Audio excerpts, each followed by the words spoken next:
கர்த்தர் நல்லவர், அவர் கிருபை என்றும் உள்ளது. முதலாவது தேவனுக்கு நன்றி செலுத்துகிறேன். சொந்த வேலையின் காரணமாக வெளியே செல்ல வேண்டும் அப்படிங்கிற ஒரு சூழ்நிலையில் இருக்கும் பொழுது காலையிலே ஒரு 8:45 9 மணிக்கு இடைப்பட்ட சமயத்தில் ஃபோன் கால் வருகிறது.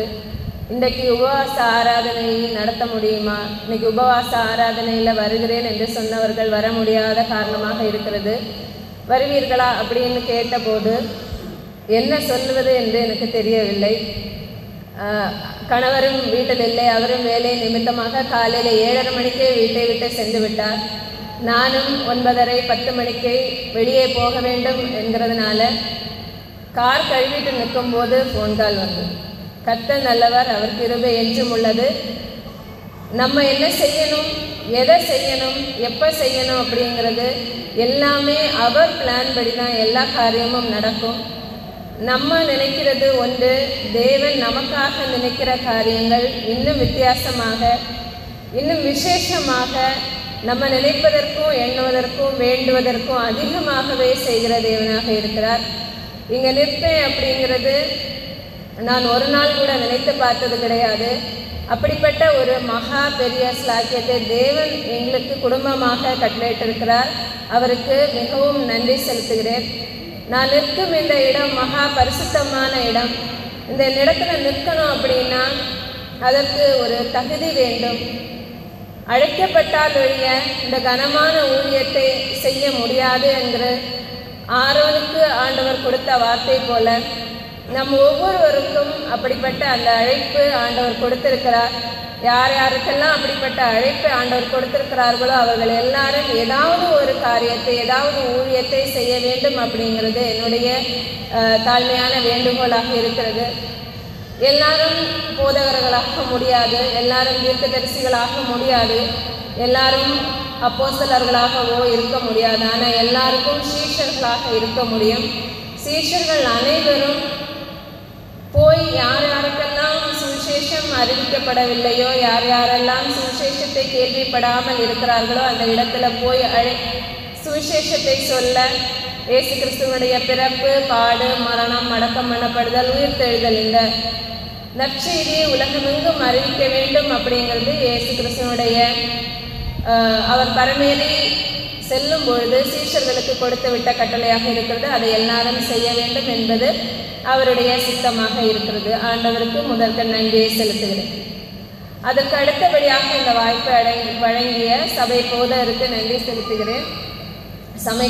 சபை கமிட்டி அனைவருக்கும் நன்றியை செலுத்துகிறேன். வந்த அனைவரையும் வாழ்த்தி வரவேற்கிறேன்.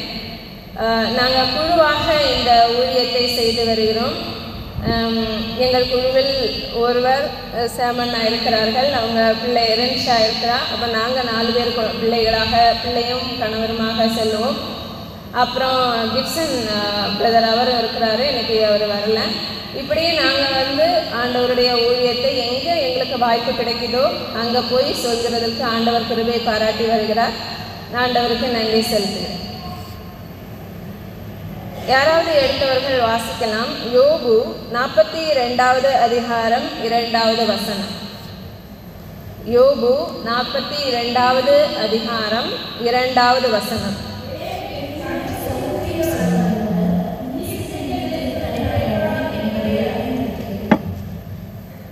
ஜெபம் செய்வோம்.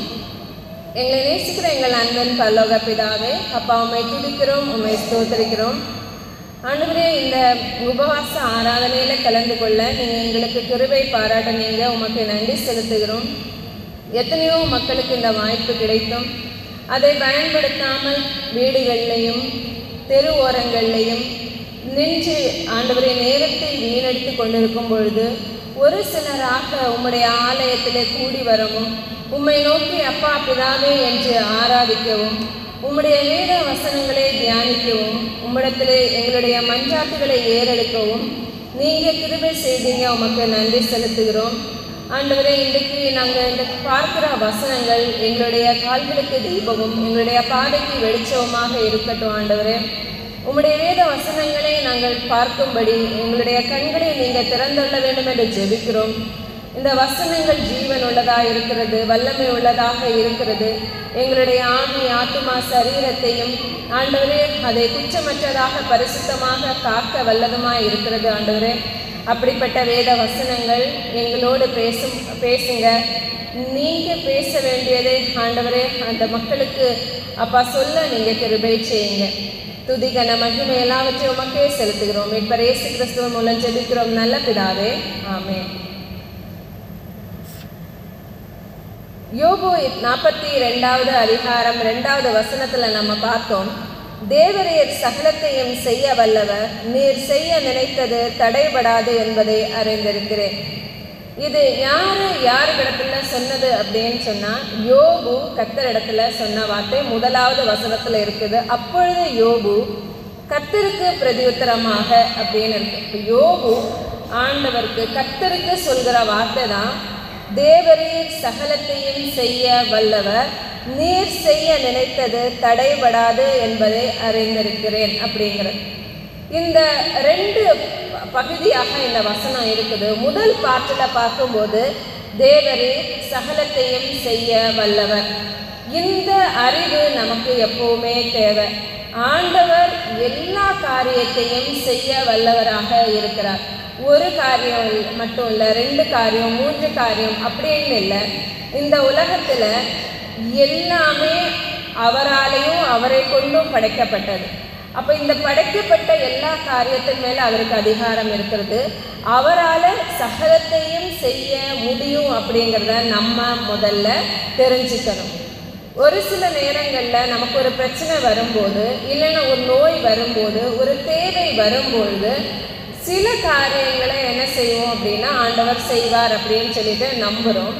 காலதாமதம் ஆகும் பொழுது நம்ம சந்தேகப்படுவோம், இது செய்ய முடியுமா, இது நடக்குமா, நடக்காதா அப்படின்னு சொல்லிட்டு. அப்போ நமக்கு முழுசா ஒரு நம்பிக்கை வேணும், கர்த்தர் சகலத்தையும் செய்ய வல்லவர் அப்படின்னு. இப்போ நம்ம வேதத்தில் நம்ம பார்க்கும்போது புதிய ஏற்பாடெல்லாம் வாசிக்கும் போது நமக்கு தெரியும், இயேசு கிறிஸ்து நன்மை செய்கிறவராகவே சுற்றி தெரிந்தார்.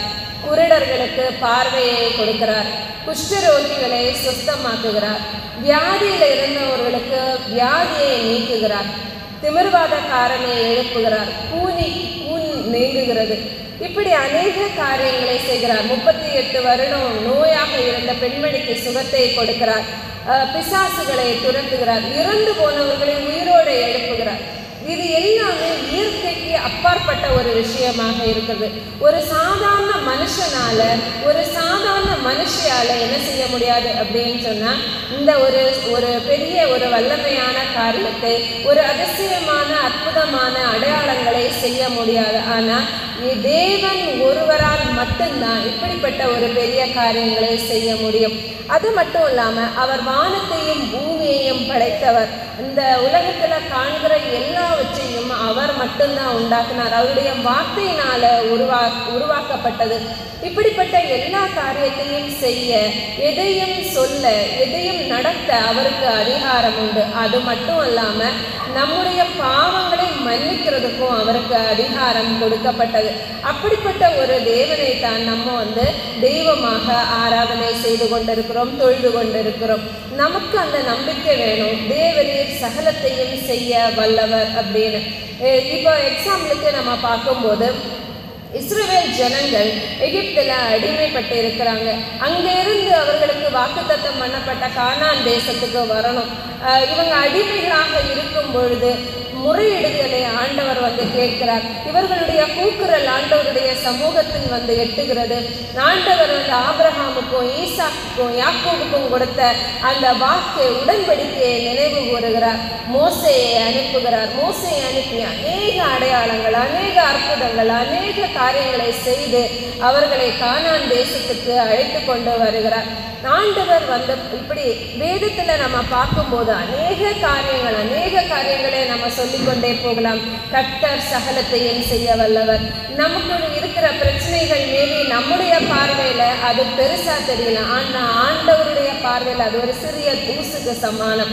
நமக்கு ஒரு மலையா தெரிகிற ஒரு ப்ராப்ளம், நமக்கு ஒரு பெரிய பாறையாக தெரிகிற ஒரு பிரச்சனை ஆண்டவருக்கு ஒரு சின்ன காரியமாக இருக்கிறது. அவர் ஒரு வார்த்தை மட்டும் சொன்னா போதும், எல்லாமே மாறி போகும் அப்படிங்கிறது நமக்கு தெரிஞ்சிருக்க வேண்டும். அப்ப முதலாவது நம்ம தெரிஞ்சிருக்கிற விஷயம் என்ன அப்படின்னா, கர்த்தர் சகலவும் செய்ய வல்லவர். இதை எப்பவுமே நம்ம என்ன செய்யணும் அப்படின்னா, வாயினால அறிக்கை செய்யணும். நம்ம இருதயத்துல விசுவாசிக்கணும், நம்முடைய வாயினால நம்ம அறிக்கை செய்கிறவர்களாக இருக்க வேண்டும். இரண்டாவது காரியம் என்ன அப்படின்னா, நீர் செய்ய நினைத்தது தடைபடாது என்பதை அறிந்திருக்கிறேன். ஆண்டவரை அறிகிற அறிவு நமக்கு இருந்தால் மட்டும்தான் அவர் செய்ய நினைக்கிற காரியம் ஒரு நாளும் தடைபடாது அப்படிங்கிறதே நம்ம அறிந்து கொள்ள முடியும். தேவனை அறியும் அறிவு எப்படி உண்டாகும்? தேவனை அறிகிற அறிவில் நம்ம விருத்தி அடைந்தவர்களாக இருக்க வேண்டும். தேவனை அறிவதே அறிவு, தேவனை அறியும் அறிவே அறிவு என்று வேதத்தில் சொல்லப்பட்டிருக்கிறது. நம்ம புக்கு படிக்கிறோம், காலேஜுக்கு போகிறோம், ஸ்கூலுக்கு போகிறோம், எப்படியெல்லாமோ நம்முடைய அறிவை வளர்த்தி அதன் மூலம் நம்ம இந்த உலக பிரகாரமான நன்மைகளை பெற்றுக்கொள்ளணும் அப்படின்னு சொல்லிட்டு எல்லாரும் ஓடுறோம் இல்லையா? ஆனால் உண்மையிலே வேதம் சொல்கிற அறிவு என்ன தெரியுமா? தேவனை அறியும் அறிவே அறிவு அப்படின்னு வேதத்தில் சொல்லப்பட்டிருக்கிறது. நீங்கள் யோபு 28வது அதிகாரம் எடுத்து அவங்க கடைசி வசனம் பார்ப்போம். யோபு 28:28 சொல்லியிருக்கு, இதோ ஆண்டவருக்கு பயப்படுவதே ஞானம், பொல்லாப்பை விட்டு விலகுவதே புத்தி அப்படின்னு சொல்லியிருக்கு. இப்போ யாரெல்லாம் ஆண்டவருக்கு பயந்து நடக்கிறாங்களோ, யாருக்கெல்லாம் ஆண்டவருக்கு பயப்படுற பயம் இருக்கோ அவங்களுக்கு தான் ஞானம் இருக்கும். ஆண்டவருக்கு பயப்படுகிறது தான் ஞானம். பொல்லாப்பை விட்டு தூரமாக போனால், அதை விட்டு விலகி போனால் அது புத்தி அப்படின்னு சொல்லப்பட்டிருக்குது. ஆண்டவரை அறிகிற அறிவு தான் அறிவு அப்படின்னு சொல்லப்பட்டிருக்கு. அப்போ இந்த ஞானம், அறிவு, புத்தி நமக்கு கண்டிப்பாக இருக்க வேண்டும். அந்த தேவனை அறியும் அறிவு நம்மக்கிட்ட இருந்தால் மட்டும்தான் நமக்கு ஒரு விஷயம் தெரியும், கர்த்தர் செய்ய நினைத்தது ஒரு நாளும் தடைபடாது அப்படின்னு. ஒருவேளை சின்ன சின்ன தடங்கல்கள் வரலாம், நம்ம செய்கிற காரியங்கள் நமக்கு வாய்க்காமல் இருக்கலாம், இல்லைன்னா நம்ம செய்கிற காரியங்கள் நாட்கள் தாமதமாகி கொண்டு போகலாம். இதுக்கு சில காரணங்கள் இருக்கும். ஒன்று ஒருவேளை ஆண்டவருடைய சித்தம் அது இல்லாமல் இருக்கலாம். ஆண்டவருடைய சித்தம் இல்லை அப்படின்னாலும் தடங்கள் வரும், அது நடக்காது. ஒருவேளை இல்லை அப்படின்னா அதை விட பெட்டரா இன்னும் நல்லது நமக்கு கிடைக்கணும் அப்படிங்கிறது ஆண்டவருடைய சித்தமாக இருக்கும். அப்படி இருக்கும்போதும் ஒரு சில தடங்கள் வரும், சில தடங்கல்கள் பிசாசு கொண்டு வருவார். ஆனால் அதை அப்படியே தடையாகி அப்படியே அது இருக்காது. ஆண்டவர் நிச்சயமாக அந்த தடை மாற்றி ஆண்டவர் என்ன பண்ணுவார் அப்படின்னா அந்த ஆசீர்வாதத்தை நமக்கு கட்டளையிடுவார். இந்த விஷயத்தில் நம்ம தெளிவு உள்ளவர்களாக, நம்ம நல்ல ஒரு அறிவு உள்ளவர்களாக நம்ம இருக்க வேண்டியது அவசியமாக இருக்கிறது. கர்த்தர் செய்ய நினைத்தது ஒருபோதும் தடைபடாது என்பதை நம்ம அறிந்திருக்க வேண்டும். எரேமியா 32வது அதிகாரம் 17வது வசனம்.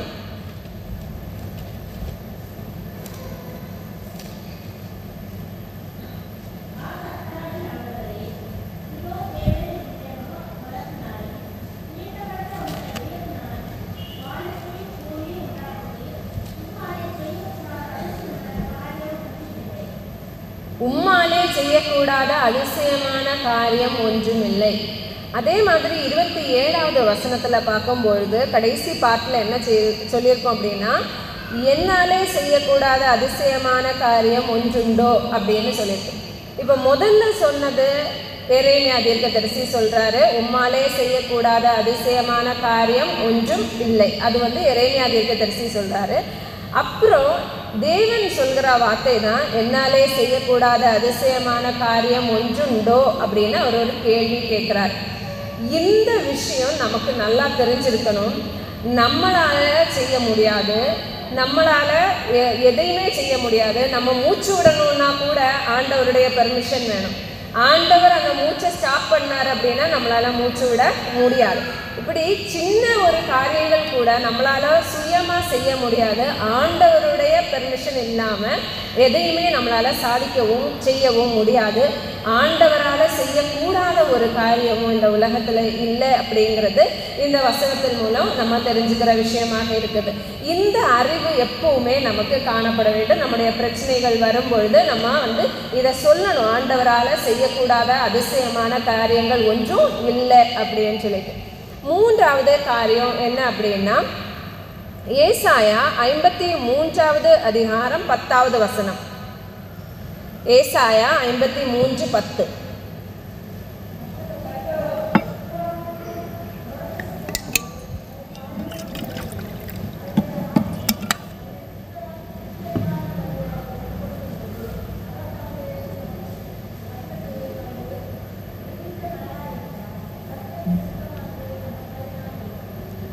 கர்த்தருக்கு சித்தமானது அவர் கையினால் வாய்க்கும் அப்படின்னு சொல்லப்பட்டிருக்குது. இதுவும் நம்ம தெரிஞ்சிருக்கணும். சில நேரங்களில் நம்ம கேட்குற விஷயங்கள் எல்லாமே நமக்கு நடக்கணும் அப்படின்னு சொல்லிட்டு நம்ம ஆசைப்படுவோம் இல்லையா? இப்போ ஸ்கூலுக்கு நம்ம பிள்ளைகள் இருக்காங்க, எதெல்லாமோ கேட்குறாங்க. காலையில் எழும்புனதுலேருந்து நைட்டு தூங்க போகிறது வரைக்கும் தேவை உள்ளதும் தேவை இல்லாததும் அப்படின்னு சொல்லிட்டு அவங்களுக்கு என்னென்ன வேணும் அப்படின்னு தோணுதோ அது எல்லாத்தையும் ஆஸ் அ பேரண்டாக நம்மகிட்ட என்ன பண்ணுவாங்க, கேட்பாங்க. எல்லாம் வச்சு நம்ம கொடுக்குறோமா? கொடுக்கல இல்லையா? எது அவங்களுக்கு தேவை அப்படின்னு தெரியுதோ அது நமக்கு தெரியணும். அவங்களுக்கு இது தேவை. புக்கு கேட்பாங்க, நம்ம வாங்கி கொடுக்குறோம். பென்சில் கேட்பாங்க, வாங்கி கொடுக்குறோம். பென்னு கேட்பாங்க, வாங்கி கொடுக்குறோம். ட்ரெஸ்ஸு கேட்பாங்க, வாங்கி கொடுக்குறோம். அதே மாதிரி பிள்ளைகள் ஃபோன் கேட்டாங்கன்னா வாங்கி கொடுக்குறோமா? இல்லை இல்லையா? அந்த பிள்ளைக்கு என்ன எப்போ தேவையோ அந்த பொருளை அந்தந்த டைமில் தான் நம்ம என்ன செய்கிறோம், வாங்கி கொடுக்குறோம். ஏன்னா நமக்கு தெரியும் அந்த பிள்ளைக்கு என்ன வேணும் என்ன வேண்டாம் அப்படின்னு சொல்லிட்டு. அதே மாதிரி தான் ஆண்டவருக்கும் நமக்கு என்னென்ன வேணுமோ எல்லாத்தையும் நம்ம கேட்குறோம். ஆனால் எல்லாம் நமக்கு கிடைக்கிறது இல்லை, எல்லாம் நமக்கு கிடைக்க வேண்டிய பொருளும் இல்லை.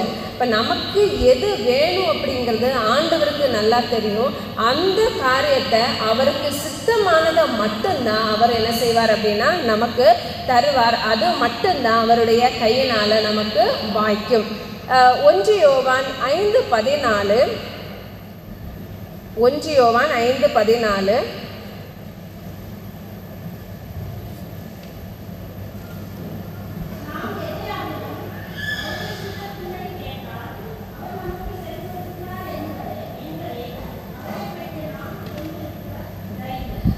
நாம் எதையாகிலும் அவருடைய சித்தத்தின்படி கேட்டார். நம்ம வேதத்தில் பார்க்குறோம், கேளுங்கள் அப்பொழுது உங்களுக்கு கொடுக்கப்படும் அப்படின்னு சொல்லியிருக்கு இல்லையா? அப்போ என்ன கேட்டாலும் தருவாரா அப்படின்னு சொன்னால் தரமாட்டார். எது அவருடைய சித்தத்தின்படி நம்ம கேட்குறோமோ அதை தருவார். அந்த நம்பிக்கை, அந்த விசுவாசம் நமக்கு காணப்பட வேண்டும். அவருடைய சித்தத்தின்படி, ஆண்டவரே உமக்கு சித்தமான இது எனக்கு தாங்க அப்படின்னு சொல்லிட்டு நம்ம கேட்கணும். எல்லா விஷயத்துலையும் இயேசு கிறிஸ்துவை தான் நம்ம ரோல் மாடலாக பார்க்கணும். இயேசு கிறிஸ்து அந்த அவருடைய சிலுவை பாடு மரணத்துக்கு முன்பதாக அவர் ஜெபம் பண்ணி கொண்டிருக்கும் பொழுது, பிதாவே இந்த பாத்திரம் உம்மை விட்டு நீங்க கூடுமானால், என்னை விட்டு நீங்க கூடுமானால் நீங்க கடவுது, ஆகிலும் என் சித்தத்தின்படி இல்லை உம்முடைய சித்தத்தின்படி ஆக கடவுது அப்படின்னு சொல்லிட்டு அவர் ஜெபம் பண்றார். இப்போ நம்மவும் என்ன செய்யணும் அப்படின்னு சொன்னால், ஆண்டவரே எனக்கு இப்படிப்பட்ட ஒரு விஷயம் இருக்குது, இந்த தேவை இருக்குது, எனக்கு இது வேணும்னு நான் நினைக்கிறேன், ஆனாலும் ஆண்டவரே என்னுடைய சித்தத்தின்படி இல்லை உம்முடைய சித்தத்தின்படி எனக்கு கொடுங்க. இது எனக்கு நல்லதாக இருந்தால் நீங்கள் எனக்கு கொடுங்க. இது என்னுடைய எதிர்காலத்துக்கு பிரச்சனை எதுவும் இல்லாமல் எனக்கோ என் குடும்பத்துக்கோ என் பிள்ளைகளுக்கோ எந்த பிரச்சனையும் வரும் நாட்களில் வராமல் இருக்கும் அப்படின்னா எனக்கு கொடுங்க. உம்முடைய சித்தம் இதில் இருக்குது அப்படின்னா எனக்கு கொடுங்க அப்படின்னு சொல்லிட்டு நம்ம என்ன செய்யணும் அப்படின்னா ஆண்டவரிடத்தில் ஜெபம் செய்கிறவர்களாக இருக்க வேண்டும். அப்போ தான் அவருடைய சித்தத்தின்படி நம்ம கேட்கும்போது தான் அவர் நமக்கு செவி கொடுக்கிற தேவனாக இருக்கிறார். அப்போது அவருடைய சித்தத்தின்படி நம்ம ஜெபம் பண்ணலை அப்படின்னு சொன்னால் அவர் நமக்கு செவி கொடுக்க மாட்டார். யோவான் 9:31 என்ன சொல்லியிருக்கு? பாவிகளுக்கு தேவன் செவி கொடுக்கறதில்லை என்று அறிந்திருக்கிறோம். ஒருவன் தேவ பக்தி உள்ளவனாக இருந்து அவருக்கு சித்தமானதை செய்தால் அவனுக்கு செவி கொடுப்பார் அப்படின்னு சொல்லிட்டு பார்க்குறோம். அப்போ ஆண்டவர் பாவிகளுடைய ஜெபத்தை அவர் என்ன செய்யலை, அவர் செவி கொடுக்கல. அவர்கள் கேட்குற காரியத்தை அவர் செவி கொடுக்கறதில்ல. யார் தேவ பக்தி உள்ளவனாக இருந்து அவருக்கு சித்தமானதை செய்கிறாங்களோ அவர்களுக்கு தேவன் செவி கொடுக்கிறவராக இருக்கிறார்.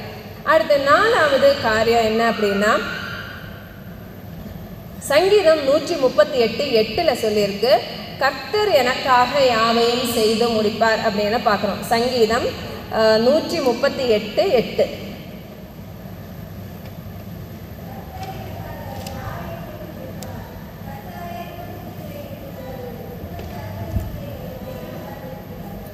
இப்போ நமக்கு ஒரு காரியம் நல்லா தெரிஞ்சிருக்கணும், நமக்கு கர்த்தர் எல்லாத்தையும் பார்த்து கொள்வார். நம்ம வசனம் என்ன சொல்லுது அப்படின்னா, விரும்புகிறவராலும் அல்ல, ஓடுகிறவனாலும் அல்ல, இறங்குகிற தேவனாலே எல்லாம் ஆகும் அப்படின்னு சொல்லியிருக்கு. பவுல் நட்டாலும் அப்பல்லோ நீர் பாய்ச்சினாலும் விளைய செய்கிறது யாரு? கர்த்தர் தான். அப்போ நம்ம என்னதான் முயற்சி பண்ணினாலும், என்னதான் ஓடினாலும், என்னதான் பிரயாசப்பட்டாலும், என்னதான் ஆசைப்பட்டாலும் ஆண்டவர் நமக்காக இதை செய்தாதான் நமக்கு அந்த விஷயத்தில் அந்த ஆசீர்வாதமும் அல்லனா அதன் பலனையும் நம்ம பெற்றுக்கொள்ள முடியும். இப்போ தாவீது இங்கே என்ன சொல்கிறார் அப்படின்னா, கர்த்தர் எனக்காக யாவையும் செய்து முடிப்பார் அப்படின்னு. அந்த விசுவாசம் எப்பவும் நமக்கு தேவையாக இருக்கிறது. நம்ம அரைகுறை விசுவாசம், செய்வாரா செய்ய மாட்டாரா அப்படிங்கிறது இல்லாமல், கர்த்தர் எனக்காக யாவையும் செய்து முடிப்பார் அப்படின்னு சொல்லிட்டு நம்ம என்ன செய்யணும் அப்படின்னா, விசுவாசம் உள்ளவர்களாக இருக்க வேண்டும். அந்த விசுவாசம் தான் நம்மளை என்ன செய்யும் அப்படின்னா, இந்த இயேசு கிறிஸ்து சொல்றாரு இல்லையா, உன் விசுவாசம் பெரிது அப்படின்னு சொல்லிட்டு, அப்படி ஒரு சாட்சியை நம்ம பெற்றுக்கொள்கிறவர்களாக இருக்க வேண்டும். இப்போ தாவீதுக்கு ஆண்டவர் சின்ன வயசுலேயே ஆண்டவர் என்ன பண்ணாரு, தாவீதை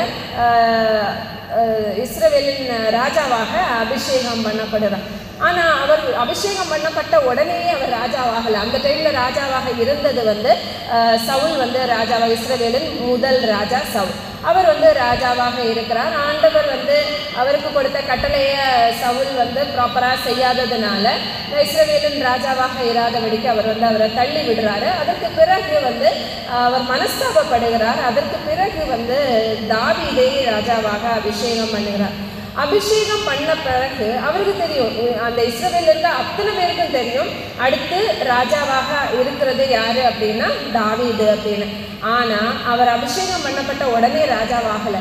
அவர் பட்ட கஷ்டம், அவருடைய வேதனையும் அவருடைய கண்ணீரும் அவருக்கு இருந்த எதிரிகள் மாதிரி உலகத்தில் யாருக்கும் இருந்திருக்க மாட்டாங்க. பெத்த பிள்ளையில இருந்து அவருடைய நண்பர்கள், அவரோட கூட இருக்கிறவங்க, அப்புறம் இந்த சவுல், இப்படி எல்லா எதிரிகளும் அவரை சுற்றி தான் இருக்கிறாங்க. அவருக்கு யாரை நம்புறதுன்னு தெரியல, எந்த பக்கம் யார் கொலை செய்வார் அப்படின்னு தெரியல. அப்படிப்பட்ட சூழ்நிலைகளில் மலைகள்லையும் காடுகள்லையும் பள்ளத்தாக்குகள்லையும் பாலைவனங்கள்லையுமா ஓடி ஒளிஞ்சு வாழ்ந்து கொண்டிருந்த ஒரு மனுஷன் தான் தாவீது. ஆனால் அவருக்கு ஒரு விஷயம் என்ன தெரியும் அப்படின்னா, கர்த்தர் ஆல்ரெடி நீ இஸ்ரவேலின் ராஜாவாக இருப்ப அப்படின்னா அபிஷேகம் பண்ணிட்டாரு, அதை கர்த்தர் நிறைவேற்றுவார் அப்படின்னு. அவர் எனக்காக இந்த காரியத்தை செய்து முடிப்பார் அப்படின்னு சொல்லிட்டு அவனுக்கு அந்த நம்பிக்கை இருந்தது. அந்த நம்பிக்கையின்படியே அவன் இஸ்ரவேலின் ராஜாவாக அப்புறம் மாறுகிறத நம்ம பார்க்க முடியும். அதே மாதிரி பார்க்கும்பொழுது கர்த்தருக்குன்னு ஒரு ஆலயம் கட்டணும் அப்படின்னு சொல்லிட்டு அவருக்கு ஒரு பயங்கர ஒரு ஆசையாக இருந்தது. ஆண்டவர் வாசம் பண்ணத்தக்க ஒரு வீடு, ஒரு மாளிகை, ஒரு அரண்மனை, ஆலயம் கட்டணும் அப்படின்னு சொல்லிட்டு அவருக்கு ஒரு ஆசை. ஆனால் அந்த ஆண்டவரிடத்தில் அவர் விண்ணப்பம் பண்ணியிருக்கலாம்.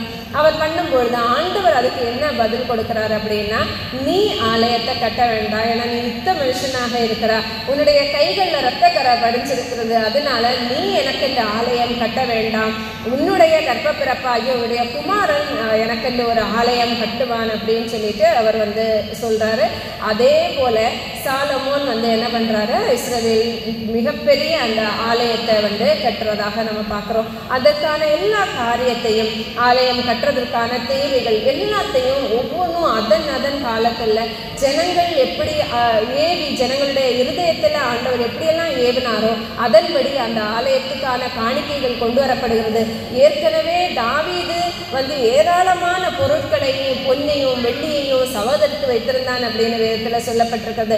ஆலயம் கட்டி முடிக்கப்படுகிறது. இப்படி கர்த்தர் நம்முடைய எண்ணங்கள், நம்முடைய நினைவுகள், அவர் நமக்கு சொன்ன வார்த்தையும் நம்ம விருப்பப்படுகிற விஷயத்தையும் கர்த்தர் நமக்காக செய்து தருவார். நம்ம வேதத்தில் பார்க்குறோம், நீங்கள் சும்மா இருங்கள், கர்த்தர் உங்களுக்காக யுத்தம் பண்ணுவார் அப்படின்னு சொல்லிட்டு வேதத்தில் சொல்லப்பட்டிருக்கிறது. நம்ம என்ன செய்யணும் அப்படின்னா, கர்த்தர் எனக்காக இதை செய்வார், அவருடைய சித்தத்தின்படி நான் கேட்டிருக்கேன், அவருடைய சித்தத்தின்படி இது இருந்த ஆண்டவர் எனக்கு செய்வார் அப்படின்னு சொல்லிட்டு நம்ம நம்புகிறவர்களாக, அதை விசுவாசிக்கிறவர்களாக இருக்க வேண்டும் அப்படிங்கிறது இதில் நம்ம அடுத்து பார்க்குற 4வது காரியமாக இருக்குது. அடுத்து நம்ம பார்க்கும்போது யோபு 23:14, யோபு 23:14,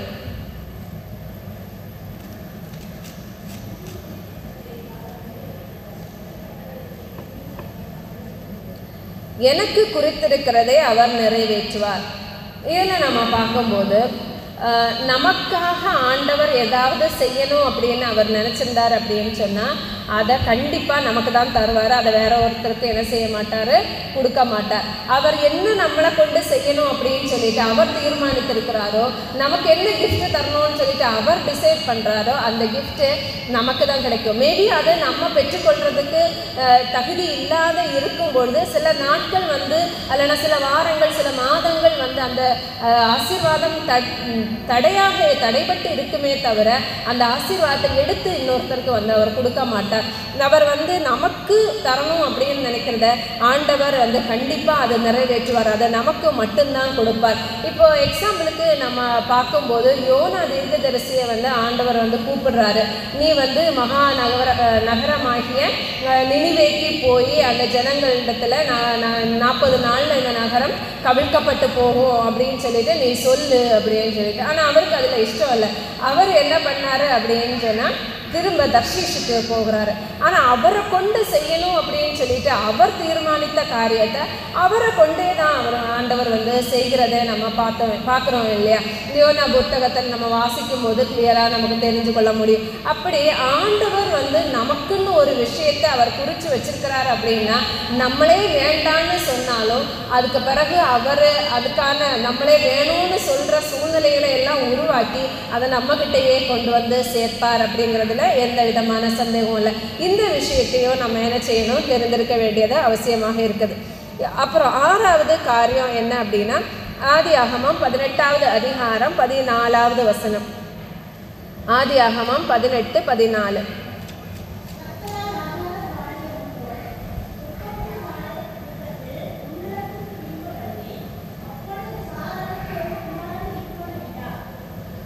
கர்த்தரால் ஆகாத காரியம் உண்டோ அப்படின்னு ஒரு கொஸ்டின் இருக்கு. இந்த கொஸ்டினுக்கு என்ன ஆன்சர் சொல்லுவீங்க? உண்டுன்னு சொல்லுவீங்களா, இல்லைன்னு சொல்லுவீங்களா?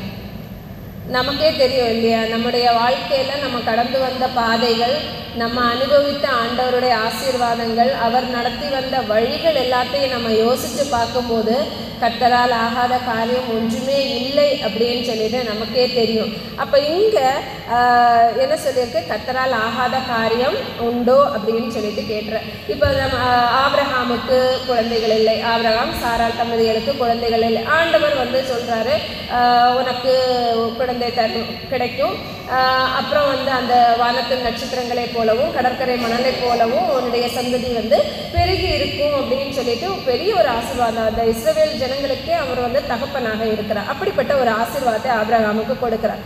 ஆனால் இது இந்த ஆபிரகாமை நோக்கி ஆண்டவர் இந்த காரியத்தை சொல்லும்போது சாராள் நகைத்து, நான் கிழவியாக இருக்க பிள்ளை பெறுவது மெய்யோ என்று சொல்வானேன் அப்படின்னு சொல்லிட்டு கீழே சொல்லியிருக்கு, கர்த்தரால் ஆகாத காரியம் உண்டோ, உற்பவ கால திட்டத்தில் உன்னிடத்திற்கு திரும்ப வருவேன், அப்பொழுது சாராளுக்கு ஒரு குமாரன் இருப்பான் என்றார். அப்போ இந்த வசனத்தில் நம்ம பார்க்கும்போது ஆபிரகாம் ரொம்ப ஏஜ் ஆயிடுச்சு, இனி குழந்தை பிறக்கிறதுக்கு வாய்ப்பில்லை. சாராளுக்கும் அப்படியே தான், அவங்களும் ரொம்ப ஏஜ் ஆன பிறகு குழந்தை பிறக்குமா அப்படின்னு சொல்லிட்டு பார்க்கும்போது கிளினிக்கலி இல்லைன்னா டாக்டர்ஸ் கிட்ட எல்லாம் கேட்டால் நடக்காது அப்படின்னு சொல்லுவாங்க. உலக பிரகாரமாக யாருக்கு கேட்டாலும் என்ன சொல்லுவாங்க, முடியாது அப்படின்னு சொல்லுவாங்க. ஆனால் ஆண்டவரால் கூடாத காரியம் ஒன்றுமே இல்லை. அவர் செய்யணும் அப்படின்னு தீர்மானித்தார், அவர் செய்யணும் அப்படின்னு சொல்லிட்டு டிசைட் பண்ணார் அப்படின்னா அதற்கு ஏஜ் ஒரு தடையே கிடையாது. எந்த வயசில் ஆனாலும் எப்போ ஆனாலும் அவர் தரணும் அப்படின்னு நினச்சதை கண்டிப்பாக என்ன செய்வார், தருவார். ஆண்டவரால் ஆகாத காரியம் ஒன்றுமே இல்லை. இப்போ ஒரு நோயாக இருக்கலாம், இப்போ இருக்கிற நோய்களுக்கு பேரே பெருசு, என்னமோ பேரெல்லாம் சொல்கிறாங்க. இந்த மாதிரி நோய்கள் எல்லாம் தீராத நோய்கள் கூட இருக்கிறது. எவ்வளவோ வியாதி, இந்த வியாதிக்கெல்லாம் மருந்து இல்லை. சும்மா டாக்டர்கிட்ட போகிறோம், அவர் ஏதோ பெயின் கில்லர் அது இதுன்னு கொஞ்சம் மருந்தெல்லாம் தருவாங்க, எதெல்லாமோ ட்ரீட்மெண்ட் கொடுப்பாங்க. நம்ம வீடை விற்று இடத்த விற்று கடன் வாங்கி எல்லாம் ஹாஸ்பிட்டலில் கொண்டு போய் கொடுக்குறோம். ஆனால் வியாதி நீங்குமா அப்படின்னு கேட்டால் சந்தேகம் தான். அவங்களே என்ன சொல்லுவாங்க, நீங்கள் ஜெபம் பண்ணுங்க, ஆண்டவர் உங்களுக்கு சுகப்படுத்துவார் அப்படின்னு. ஆனால் இந்த மாதிரியான விஷயங்கள் எல்லாத்துக்கும் கடைசி சொல்யூஷன் யார்கிட்ட நம்ம போகிறோம் அப்படின்னா ஆண்டவரிடத்துல தான் போகிறோம். ஏன் கடைசியாக போகிற சொல்யூஷனை முதல்ல போகக்கூடாது அப்படிங்கிறது நம்ம சிந்தித்து பார்க்கணும். எங்கேயோ போய் மருந்து மாத்திரை அது இதுன்னு அலைஞ்சு நம்முடைய நேரத்தையும் பணத்தையும் செலவு செய்து நம்ம அவ்வளவு மன கஷ்டத்தையும் அனுபவித்து கடைசியாக இனிமே எதுவுமே நடக்காது, இனிமே யாரை நம்பி பிரயோஜனம் இல்லை, என்னுடைய பலன்னு நாளைக்கு நீ எதையும் சாதிக்க முடியாது, என் கூட இருக்கிறவங்க யாராலையும் எனக்கு ஹெல்ப் பண்ணவே முடியாது அப்படிங்கிற சிச்சுவேஷன் வருமோ ஆண்டவரிடத்துல ஏன் போகிறோம்? அப்படிப்பட்ட நாட்களுக்கு முன்னாகவே நம்ம என்ன செய்யணும் அப்படின்னா ஆண்டவரால் ஆகாத காரியம் ஒன்றுமில்லை அப்படிங்கிறத நம்ம அறிந்து கொண்டு ஆண்டவரிடத்துல முதல்லையே நம்ம என்ன செய்யணும், ஓடி போயிடணும். ஆண்டவரே, உங்களை விட்டால் எனக்கு வேற யாரும் இல்லை, உங்களை விட்டால் எனக்கு பலன் இல்லை, உங்களை விட்டால் எனக்கு ஆறுதல் இல்லை, உங்களை விட்டால் எனக்கு சமாதானம் இல்லை, உங்களை தவிர எனக்கு வேற வழியும் இல்லை, நீங்கள் எனக்கு சுகத்தை கொடுங்க ஆண்டவரே அப்படின்னு சொல்லிட்டு நம்ம ஆண்டவரிடத்துல போகும்பொழுது கண்டிப்பாக ஆண்டவர் நம்மளை கைவிடவே மாட்டார், தள்ளி விடவே மாட்டார். நம்முடைய கண்ணீரை அவர் காணாதது போலவும் நம்முடைய ஜெபத்தை கேட்காத போலவும் அவர் இருக்கவே மாட்டார். கர்த்தரால் ஆகாத காரியம் ஒன்றுமே இல்லை அப்படிங்கிறத நம்ம என்ன செய்யணும், தெரிந்து கொள்ள வேண்டும். இப்படிப்பட்ட காரியங்கள் எல்லாத்தையும் நம்ம அறிந்து ஆண்டவர் எப்பொழுதும் நம்ம கூட இருக்கிறார், நம்மோட இருக்கிறார். நம்ம அவரோட எப்படி இருக்கிறோமோ அதே போல அவர் நம்மோட இருக்கிறார் அப்படிங்கிறதை நம்ம அறிந்து ஒவ்வொரு காரியத்தையும் நம்ம செயல்படுத்த வேண்டும். இந்த காரியங்களை நம்ம எப்படி அறிந்து கொள்ளுவோம்? நம்ம இந்த விஷயங்கள் நமக்கு தெரியணும் அப்படின்னு சொன்னால் நம்ம என்ன செய்யணும், வேத வசனத்தை நம்ம படிக்கிறவர்களாக இருக்க வேண்டும். வேதத்தை படிக்காமல் வேத வசனத்தின்படி அதை தெரிஞ்சுக்காம இருந்தோம் அப்படின்னா நமக்கு எப்படி தெரியும்? நமக்கு வேதத்தில் இருக்கிற ஆதியாகமத்திலிருந்து வெளிப்படுத்தின விசேஷம் வரைக்கும் இருக்கிற அந்த வசனங்கள் அது வெறும் எழுத்துல நம்ம புக்கில் எழுதியிருக்கிற ஒரு சின்ன வேர்டு கிடையாது, சின்ன ஒரு சென்டென்ஸ் கிடையாது. அது தேவனுடைய வசனம், வார்த்தையாக இருக்கிறது. அந்த வார்த்தை ஜீவன் உள்ளதாக இருக்கிறது. அந்த வசனத்தில் வல்லமை இருக்கிறது. அப்படிப்பட்ட வசனத்தை நம்ம தெரியாது அப்படின்னு சொன்னா எப்படி நம்ம ஆண்டவரை அறிகிறவர்களாக இருப்போம்? எப்படி ஆண்டவரை பற்றி அறிந்து கொள்ளுகிறவர்களாக இருப்போம்? அவர் நமக்கு இதை செய்வார் இல்லை, நான் ஆண்டவருடைய சித்தத்தின்படி செய்கிறேனா இல்லையா, அவருடைய விருப்பம் என்ன, அவருடைய சித்தம் என்ன, அவர் எது என்னிடத்துல எதிர்பார்க்கிறார், இப்படிப்பட்ட விஷயத்தை நம்ம எப்படி அறிந்து கொள்ளுவோம்? அவருடைய வேத வசனத்தை நம்ம அறிஞ்சா மட்டும்தான் அதை நம்ம தெரிந்து கொள்ள முடியும். இப்போ நம்ம எல்லாருமே ஜெபம் பண்ணுவோம் இல்லையா? ஜெபம் பண்ணுறது எவ்வளோ மணி நேரம்? ஆண்டவர் சொல்லி 1 மணி நேரமாவது விழித்திருந்து ஜெபிக்க கூடாதா அப்படின்னு கேட்குறாரு. 1 மணி நேரம் இல்லை, 3 மணி நேரம் கூட ஜெபிக்க நம்ம தயாராக இருக்கிறோம். நமக்கு ஒரு தேவை வந்தது அப்படின்னா அப்படியே விழுந்து கிடந்து நம்ம உபவாசம் பண்ணி ஜெபம் பண்ணுறோம், தப்பு சொல்லலை. ஆனால் ஒரு லெட்டர் எழுதுறீங்க, நீங்கள் எழுதின லெட்டரை கொண்டு போய் போஸ்ட் ஆஃபீஸில் போடும்பொழுது அந்த லெட்டருக்கு மறு பதில் வந்தால் மட்டும்தான் நீங்கள் கேட்டதுக்கு உங்களுக்கு ஆன்சர் வந்ததா இல்லையான்னு தெரியும். அதே மாதிரி தான் ஜெபம் பண்ணுகிறது அப்படிங்கிறது நம்முடைய கோரிக்கைகளை, நம்முடைய விண்ணப்பங்களை, நம்முடைய தேவைகளை ஆண்டவருக்கு சொல்கிறது தான் ஜெபம். அப்போ ஆண்டவர் நம்மகிட்ட எப்படி பேசுவார் அது நமக்கு தெரியாது, அது நம்ம பார்க்குறதே இல்லை. சொல்லியாச்சு விட்டாச்சு, அதுக்கு பிறகு என்ன அவர் பதில் சொல்ல போகிறார்? ஆண்டவரே எனக்கு இது வேணும்னு கேட்கும்போது அவருக்கு ஓகே நான் தரேன், இல்லை தரமாட்டேன் அப்படின்னு சொல்கிறத எப்படி நம்ம அறிஞ்சுக்கிறோம்? வேத வசனத்தை படித்தா மட்டும்தான் நம்ம அதை தெரிஞ்சு கொள்ள முடியும். ஆண்டவருடைய வசனம், வார்த்தை, அந்த வசனத்தை நம்ம தெரிஞ்சுக்கணும் அப்படின்னா ஃபுல்லாக வேத வசனத்தை நம்ம படிக்கணும். சும்மா ஏதோ ஒரு நாவல் படிக்கிறது மாதிரியோ இல்லைன்னா ஏதாவது ஒரு புக்கில் நீங்கள் எக்ஸாம் எழுதுறதுக்கு படிக்கிறது மாதிரியோ படிச்சிங்க அப்படின்னு சொன்னால் இந்த வேதத்தின் மகத்துவங்களை நம்மளால் புரிந்து கொள்ள முடியாது. சில விஷயங்கள் ஈஸியாக படிக்கும்போது புரியும், சில விஷயங்கள் படித்து இருந்தால் தான் புரியும். இப்போ வெளிப்படுத்தின விசேஷத்தை எல்லாம் நீங்கள் வாசிச்சிங்கன்னா அதை புரியறதுக்கு யாராலையும் அதை ஒரு தடவை வாசித்த உடனே தெரிஞ்சுக்கிறதுக்கு வாய்ப்பே இல்லை. சில விஷயங்கள் முத்திரிக்கப்பட்டு இருக்கிறது, அதை தேடணும், ஆராயணும், கண்டுபிடிக்கணும். அதற்கு ஒரு வாஞ்சை வேணும். வேதத்தின் அந்த வசனத்தை நம்ம படிக்கணும். அதன் மூலம் ஆண்டவருடைய மனதில் என்ன இருக்குது, என்னை பற்றி அவர் என்ன நினைக்கிறார், அவர் என்னிடத்துல எதை எதிர்பார்க்கிறாரு, நான் என்ன செய்யணும், நான் என்ன செய்யக்கூடாது, இப்படிப்பட்ட காரியங்களை எல்லாத்தையும் நம்ம அறிஞ்சுக்கணும். அப்படின்னா வேத வசனத்தை படிக்கணும். டெய்லி என்ன செய்யணும், ஒரு சாப்டராவது எடுத்து வாசிக்கணும். சும்மா வாசிக்கக்கூடாது. சும்மா நியூஸ் பேப்பர் எடுத்து வாசித்தது மாதிரி காலையில் ஹெட்டிங் மட்டும் வாசிச்சுட்டு ஓடிக்கிட்டு அப்படி இருந்ததுன்னா பிரயோஜனமே இல்லை. ஒரு dedicated time, daily ½ an hour அல்ல, நம்ம டைம் இருக்கிறவங்க 1 hour எடுத்து அதை முதல்ல பொறுமையாக வாசித்து, ஆண்டவரே இந்த வசனத்தில் இந்த அதிகாரத்தில் என் கூட என்ன நீங்கள் சொல்ல விரும்புகிறீங்க, நீங்கள் நான் என்னுடைய மனதில் இருக்கிற கேள்விகள், என்னுடைய தேவைகள், என்னுடைய பிரச்சனைகள், என்னுடைய ஆசைகள், என்னுடைய விருப்பங்கள் இதெல்லாமா இருக்குது ஆண்டவரே, இதுக்கு நீங்கள் என்ன சொல்ல விரும்புகிறீங்க அப்படின்னு சொல்லிட்டு பொறுமையாக உட்கார்ந்து வேதத்தை எடுத்து ஒரு தடவை வாசிங்க, புரியாது, 2வது தடவை வாசிங்க, புரியலைனாலும் பரவாயில்ல, 3வது தடவை வாசிங்க, 4வது எத்தனை தடவை வாசிக்கிறீங்கிறது அங்கே முக்கியமே கிடையாது, புரிகிற வரைக்கும் வாசிக்கணும். வாசிச்சு ஆண்டவர் இந்த வசனத்தில் நான் எதுக்கு கீழ்ப்படியணும், எது நீங்கள் என்கிட்ட சொல்ல விரும்புகிறீங்க, என்கிட்ட இந்த தப்பு என்ன, இந்த தப்புலேருந்து நான் வெளியே வரணும்னு விரும்புகிறேன், இப்படி ஒவ்வொரு காரியத்தையும் ஆண்டவரிடத்தில் நம்ம கேட்கணும். அந்த அதிகாரம் நம்மோட பேசும், அந்த வசனங்கள் நம்மோட பேசும். அந்த வசனத்தின் மூலம் நான் அதில் இப்போ எக்ஸாம்பிளுக்கு நான் பொய் சொல்லக்கூடாது அப்படின்னு இருக்குது அப்படின்னா, நம்ம பொய் சொல்லுகிறவர்களாக இருக்கிறோம் அப்படின்னு, ஆண்டவரே இதுவரைக்கும் நான் பொய் சொல்லிக்கிட்டு இருந்தேன், என்னை மன்னிங்க, இனிமே நான் பொய் சொல்ல மாட்டேன், உங்களுடைய வேத வசனத்தின்படி நான் நடப்பேன், இனிமே நான் உங்களுடைய வார்த்தைக்கு கீழ்ப்படிவேன், அப்படிதான் நான் செய்வேன் ஆண்டவரேன்னு சொல்லிட்டு ஒப்பு கொடுக்கும் பொழுது அந்த வசனத்தின் மூலம் கிடைக்கிற ஆசீர்வாதம் நமக்கு கிடைக்கும். நமக்கு எல்லாருக்குமே ஆண்டவருடைய ஆசீர்வாதம் வேணும் இல்லையா?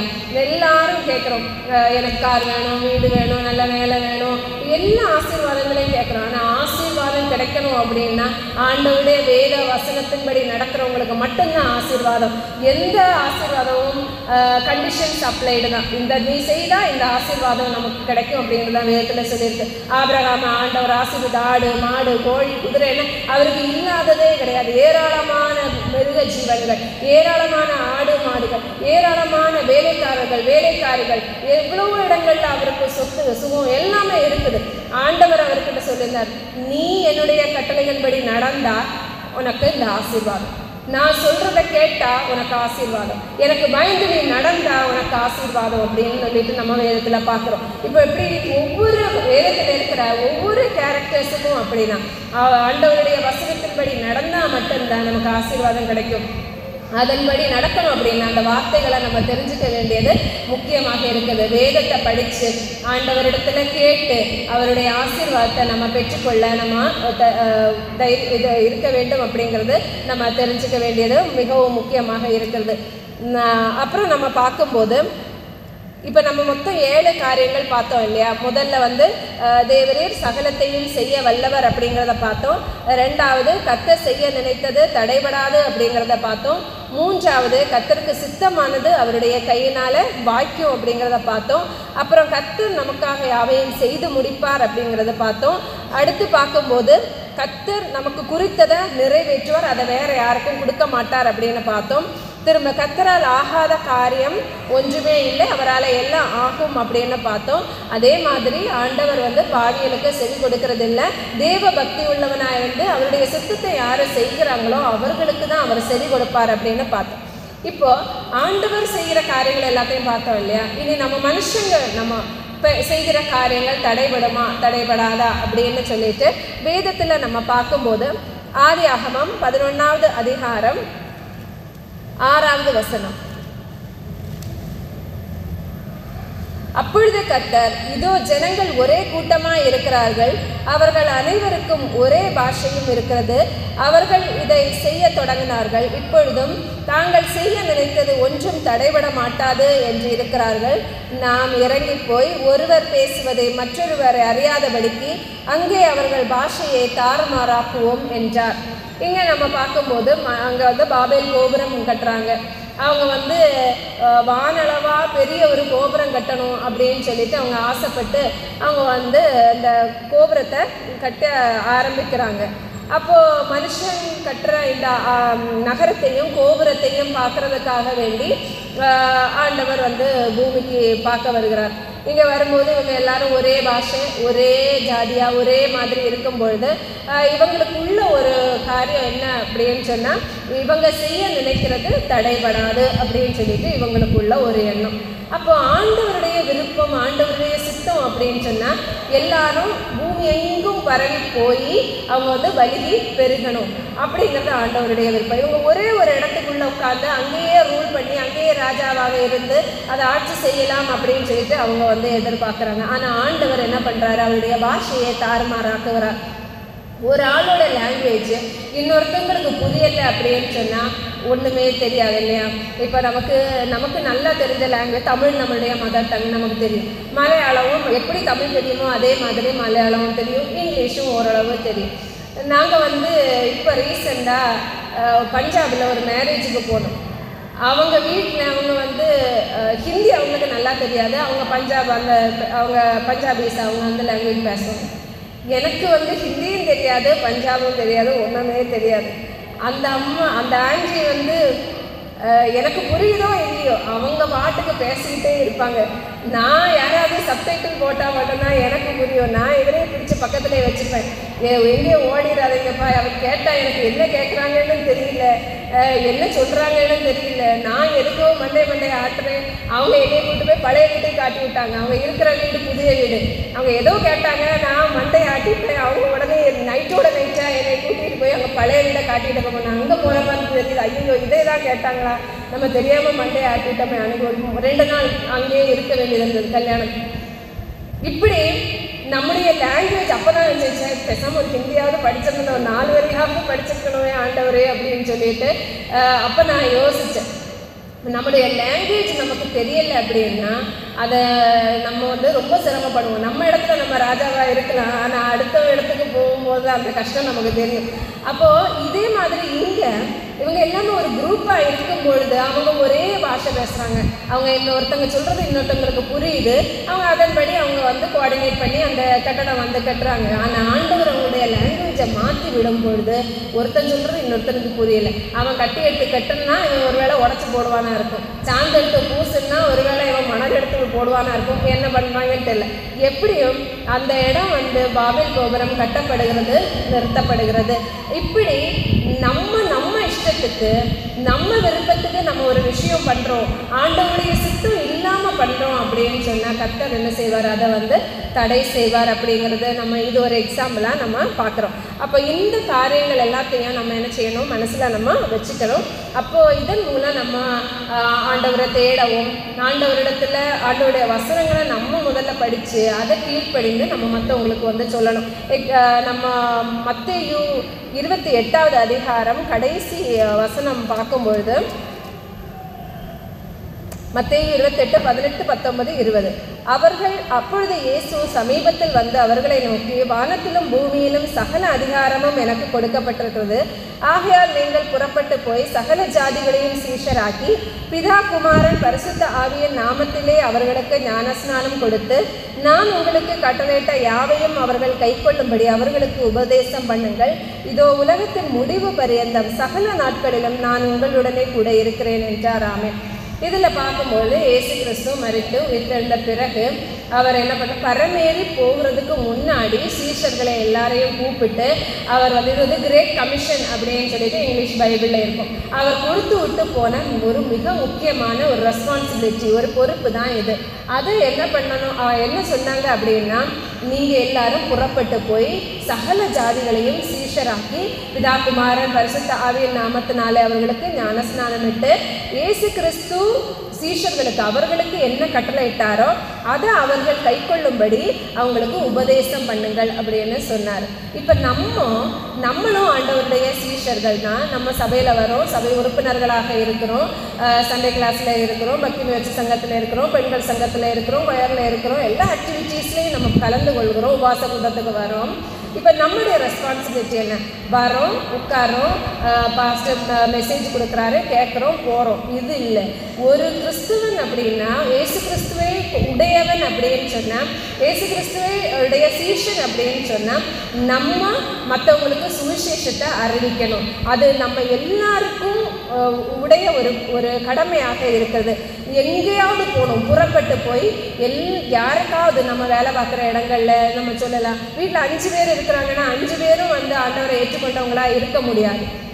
அதில் ஒரு ஆளுக்கு நம்முடைய பேச்சு, நம்முடைய நடத்தை, நம்முடைய சிந்தை, நம்முடைய யோசனை, நம்முடைய பிஹேவியர் மூலமாக நம்ம ஆண்டவரை காட்டும் பொழுது அவங்க என்ன செய்வாங்க அப்படின்னா ஆண்டவரை ஏற்றுக்கொள்வாங்க. அப்படி நம்ம போய் நம்மளை தெரியாத ஒரு இடத்துல சீஷர்களாக நம்ம அவங்கள மாற்றணும் அப்படிங்கிறது நம்ம எல்லாரும் மேலே விழுந்த கடமையாக இருக்குது.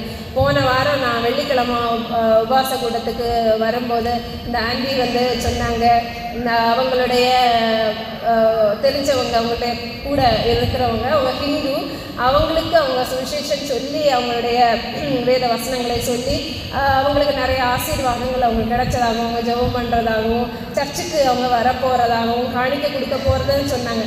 ஸோ நம்ம அது எவ்வளோ பெரிய சாட்சி தெரியுமா? நமக்கு நம்மளால் ஒரு ஆத்மா பரலோகத்துக்கு வருது அப்படின்னா, இந்த உலகத்தில் நம்ம எதுவும் கொண்டு போகிறதும் இல்லை, எதையும் நம்ம சாதிக்க போகிறதும் இல்லை. நம்ம அங்கே போகும்போது நம்ம ஆதாயப்படுத்தின ஆத்மான்னு சொல்லிட்டு பின்னாடி ஒரு 4 பேரை கூட்டிகிட்டு போனால் மட்டும்தான் ஆண்டவருடைய சமூகத்தில் நம்ம நிற்க முடியும். இல்லைன்னா நம்ம மட்டும் தனியாக போனோன்னா அசிங்கமாக இருக்கும். ஆத்மா ஒன்றும் ஆதாயம் செய்யாமல் ஆண்டவரிடத்துல போகக்கூடாது. அந்த வாஞ்சி, அந்த தாகம் நம்ம இடத்துல எப்பொழுதும் இருக்க வேண்டும் அப்படிங்கிறதுல நீங்கள் தெளிவாக இருக்கணும் அப்படிங்கிறது என்னுடைய ஒரு வேண்டுகோளாக இருக்குது. அது வேதம் அப்படி தான் சொல்லுகிறது. இன்னைக்கு உள்ள இந்த மெசேஜ் உங்களுக்கு பிரயோஜனமாக இருந்திருக்கும் அப்படின்னு நான் கர்த்தருக்குள்ள நம்புகிறேன். ஜெபம் செய்யும். எங்களை நேசிக்கிற எங்கள் அன்பின் பரலோக பிதாவே, அப்போ உண்மை துதிக்கிறோம், உண்மை ஸ்தோத்திரிக்கிறோம். ஆண்டவரே, இந்த நல்ல நாளுக்காக உமக்கு நன்றி செலுத்துகிறோம். உபவாச ஆராதனையில் கலந்து கொள்ள நீங்கள் கிருபை செய்தீங்க, உமக்கு நன்றி. ஆண்டவரே, உங்களுடைய வேத வசனங்களை ஆண்டவரை படிக்கவும் தியானிக்கவும் ஆண்டவரை அறிந்து கொள்ளவும் ஆண்டவரை நீங்கள் கிருபை பாராட்டினீங்க, உமக்கு ஸ்தோத்திரம். ஆண்டவரே, இந்த நேரத்தில் வந்த ஒவ்வொரு மக்களையும் உமது கரத்தில் ஒப்பு கொடுக்கிறோம். எத்தனையோ தேவைகளோடு, எத்தனையோ பிரச்சனைகளோடு அவங்க இருக்கும் பொழுதும் ஆண்டவரை உங்களுடைய சமூகத்தில் ஆண்டவரை அப்பா பிதாவே என்று கூப்பிட ஆண்டவரை நீ தந்த கிருபைக்காக, சாக்கியத்துக்காக நன்றி. ஆண்டவரே, அவருடைய தேவைகளை நீங்கள் சந்திங்க.